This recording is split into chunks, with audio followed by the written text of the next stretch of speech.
Every revolution has an origin story. For Steve Jobs, it started not in a boardroom or laboratory, but in a modest California household, crafted by chance, circumstance, and the quiet persistence of two adoptive parents who had no idea what their son would become. Before Apple, before Silicon Valley became a global symbol of innovation, Jobs' life was defined by influences that seemed ordinary at the time. A machinist's garage, a calligraphy classroom, a Zen monastery, and the friendship of a shy electronics genius. Understanding these beginnings is essential to understanding the man who would later reshape modern culture. This is Part 1, Origins and Early Influences.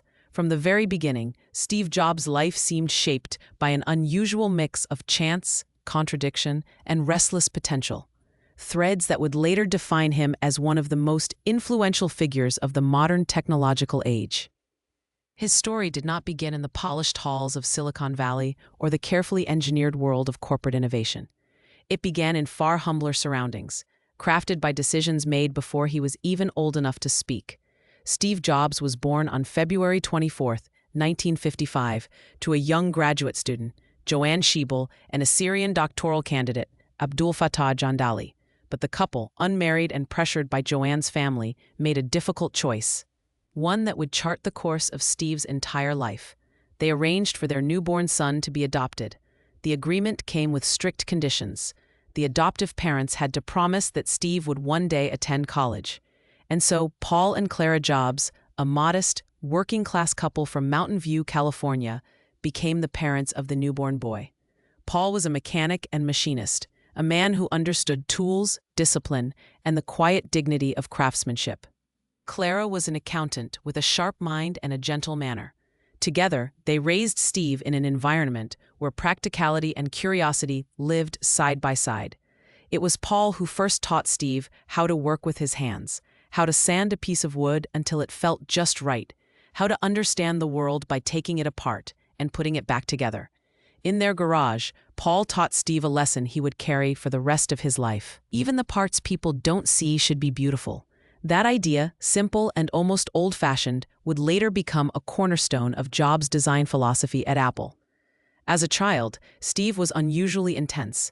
Bright, rebellious, and easily bored, he clashed with teachers and authority figures. But beneath the mischief was a razor-sharp intellect. When he was tested in elementary school, his scores were so high that administrators recommended he skip 2 grades. The move was narrowed to 1, enough to push him ahead socially, and enough to heighten his sense of being different. Growing up in what would become Silicon Valley, Steve was surrounded by a culture of engineering, computation, and experimentation. The neighborhood was full of hobbyists, tinkerers, and early electronics enthusiasts.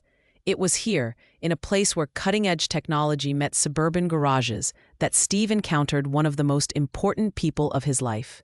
Steve Wozniak, or Woz, was everything Jobs was not. Shy, gentle, technically brilliant, and genuinely kind. His mind was a fountain of invention. He could build elegant electronic systems the way other people doodled in notebooks.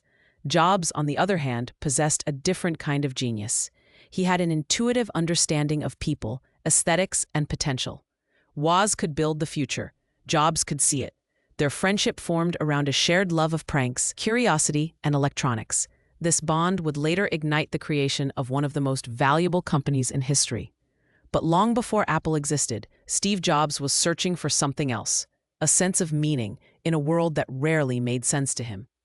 As a teenager, he became fascinated with philosophy, literature, and the countercultural movement sweeping California in the 1960s. He experimented with LSD, not for escapism, but in pursuit of insight. He devoured books on spirituality, Zen Buddhism, and the teachings of Eastern mystics. This wasn't rebellion. It was exploration, an attempt to understand the nature of reality, consciousness, and creativity. Jobs took long walks, practiced meditation, and spent time with people who lived on the fringes of conventional society.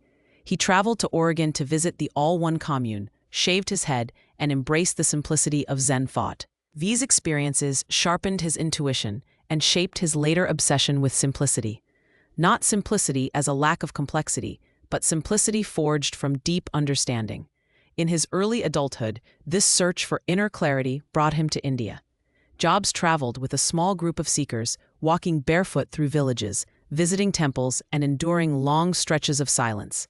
He hoped to meet Neem Karoli Baba, the famed spiritual teacher. But just before Jobs arrived, the guru had passed away. Still, the journey changed him. It stripped away his assumptions. It left him more focused, more disciplined, and more convinced that intuition, feeling, could be more powerful than logic.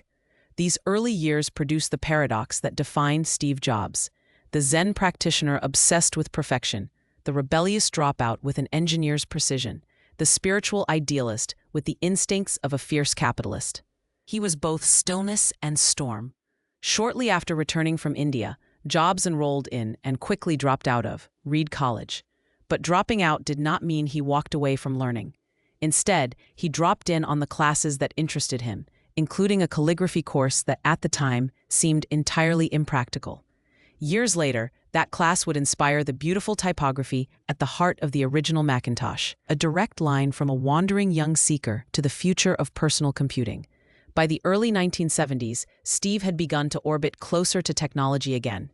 His spiritual search, artistic sensitivity, and engineering exposure were converging. He took a job at Atari, one of the fastest-growing tech companies in the area. There, his intensity and unconventional personality were both a gift and a challenge. His coworkers found him brilliant but difficult, a preview of what the world would experience for decades. But his greatest opportunity was waiting back home in the form of Steve Wozniak. Woz had just built a remarkable new piece of technology, a computer that allowed the user to type directly onto a screen. Jobs saw what others didn't. This wasn't just a hobbyist's device. It was the beginning of something profound. From these threads, adoption, craftsmanship, rebellion, spirituality, intuition, and engineering brilliance, a pattern was emerging. Steve Jobs was preparing, unconsciously, for a revolution that would begin in a small garage in Los Altos, one that would redraw the boundaries of technology, business, and culture, one that was about to change the world.